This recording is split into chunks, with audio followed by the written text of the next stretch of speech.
Big Brother, mainstream media, government cover-ups. You want answers? Well, so does he. He's Alex Jones on the GCN Radio Network. And now, live from Austin, Texas, Alex Jones. Well, he has been fighting the New World Order for a long, long time. He's a radio talk show host. He also has a website and done a lot of research. And I've interviewed a lot of law experts, a lot of people that have been successful, actually found out what's real and what isn't. And I've been checking out Ralph Winterrowd stuff for several years, and it's good info. It's what I separately have discovered. You have these thousands of agencies, state, local, federal, international. They're private letter of marque. And the criminal government gives them a letter of marque to operate outside reality. That's why in the past, even military officers had to be commissioned by Congress. Well, now you have the complete, different operation with private mercenaries, like Blackwater Worldwide, who's now outside the U.S. coming in and going up against U.S. citizens. So I wanted to talk about his research into that, and then just some of the horror stories he's witnessed over the years and things that are happening. You hear about England, where if a toddler in a government preschool, they feed them hot sauce there, and if they don't like the hot sauce, then police come and they're put for life into a racism database and lose basically their liberties. You think that's crazy. Well, it's meant to be crazy. It's meant to get everybody in the system, to get them in now. And it's the same thing here in the U.S. I mean, the government is predatory. It is coming for you. Period. Remember, this is a government that thousands of times marches U.S., British troops into gas chambers, murders them in sarin VX nerve gas test, and then tells their families they died of the flu. This is a government that puts mercury in our vaccines, fluoride in our water, sodium fluoride, knowing it hurts us. We have their own documents on that. This is a eugenics superstate whose number one job, we have their own documents, destroy the family, break down the sovereignty, debase the dollar. It's all happening. And Ralph Winterrowd, I think it's best you describe yourself, what you think people should know for an audience that may not know who you are, about how you got started in this and what you've discovered. Well, I got started in this. I was in the telecommunications business, and I had the largest privately held telephone connect company in Alaska. And when I went to bid this, I found out that they had added $7 million to a sealed bid, and I took it to the Supreme Court, and they said they couldn't see the problem. And I said, what in the world is going on? I mean, we got a couple of pieces of paper that a 10-year-old kid could figure out. They added $7 million to a sealed bid. So I got around and I started doing research. But hold on. Explain what that means for people. Well, what that means is I had a bid for $5 million, and these other people had bid $1.5 million. They forgot to add in another $7 million. The bid was opened, and all of a sudden they allowed them to add $7 million to a sealed bid that had been opened in public. And I took it to the Supreme Court because this is a real simple issue, right? I said, the lawyer said, this is good. I said, what's good? It's simple. Go to the Supreme Court of Alaska. And they said, we don't see a problem. So basically, that was in the days before they just did no-bid contracts and engaged in whatever fraud they wanted and paid 100 times what something was worth to their buddy. I mean, now it's just out-and-out total criminality. John McCain goes to England, goes to the Rothschild Palace, raises a couple $1 million. Every dollar's a felony. The news admits it's a felony, and he just says, "Go to hell." They're just completely lawless now. But please continue. Well, they were there then. The telecommunications is probably right up there with the absolute rottenest, most corrupt, because I had no idea when I got into that business. I was offered I had to pay up from anywhere from 2 to 5% of the bid to get the job. I was offered money to not complain about losing a bid. I had no idea.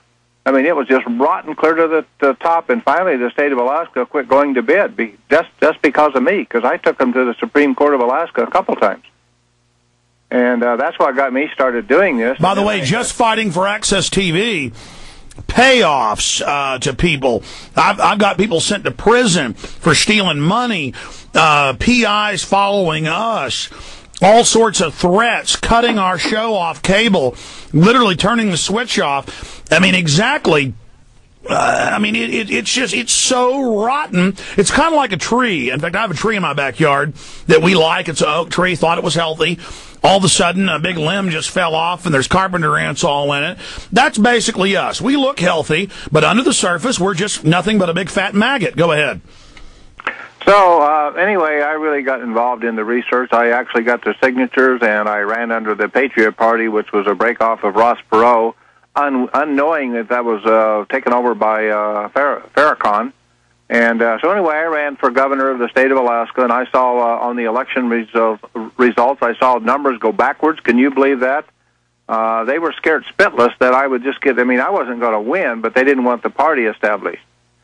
But so anyway, I really got involved in this heavy because I am a guy that I want to know what's going on. I want the real truth. Because I was looking, I went all over. I met with the Montana Freemen, I met with the Republic of Texas people, and just to see what they were up to. I knew the Montana Freemen personally, I mean, because back then I had money. And I got hooked up with Dan Metter, which is now deceased, and that's how I got involved in the IRS issues. And then Greg Pound here in the last year, I got involved with the child custody issues. Before that, and that's what I want to talk about. That's what I want to talk about is two subjects: the horror stories of the child issues and how it's totally lawless. And I've been there. I've watched it. I've been to court. You're right. It's not even reality. And then I also want to get into first these agencies for people to understand how illegitimate this government is. Well, what I discovered is we have no government. It's been gone a long time because you have to understand the real basics of a constitutional republic. If it's of the people, by the people, for the people. There are some bright line issues. And by the way, before I forget to say this, the IRS is broke. It's absolutely, we're attacking it. But the bright line issues for a constitutional republic are quite simple. And these are tests that must be made, because anytime someone comes up to you, it's by what authority are you authorized over my life, liberty, and the pursuit of happiness, including property? For a constitutional republic, if we're the sovereigns, number one, we must have a contract called our Constitution. There's a limited delegation of power called, it's like a limited power of attorney. Okay, so this person comes up to me. Okay, your office, powers and duties, must be created either by the Constitution or by the legislature, defining what exercise, what part of it you're going to do. So number one, we got to have the office. That's got to be created. Number two, to qualify for that office, there's only two ways you get there. You must have a certificate of election from the qualified electors, or number two, you must have a civil commission of which the signature is the evidence of the appointment. And that was established back in Marbury versus Madison in 1803. So now we got two ways to get to the office. Number three, to enter that office, then, you, number one, must have an oath of office, but it's an oath of office as a public officer, which means you have discretion. They just do oath of office. That's for employees, which I'll get to in a minute. And then when you get into this office, after you've done the oath of office as a public officer, to keep you honest, it was set up to have what's called a performance bond, which is known as official bond, where you must put up your personal assets to make sure you're honest. Now, in Alaska, we still have all of the official bonds on the books. Would you like to guess how many official bonds we have in Alaska? None. You got it, because we have no public officers. Now, so once that was established, the test that I came to, and over the years with child custody and the IRS, and the president of the Senate, Lyda Green, she's not going to run anymore, but she's president of the Senate out of Juneau, Alaska, said with agencies, this is right out of her office, we fund them, we do not control them, and they have no oversight. Now, when you go checking... Let me stop you. Just an example for laymen out there, Ralph Winterrowd, and this is so important. His info's dead on, folks. Listen carefully. LCRA, private group with quasi-governmental power. They own most of the water in Central Texas. They have SWAT teams. They have cameras up all over Austin. They surveil us all. They arrest people. They surveil people. They tried to, before I even knew who they were, about 12 years ago, said to the local radio station, we want to spend a bunch of money advertising. They don't advertise anything. It was just these public service announcements. But we don't like Alex Jones. We don't want it on his show.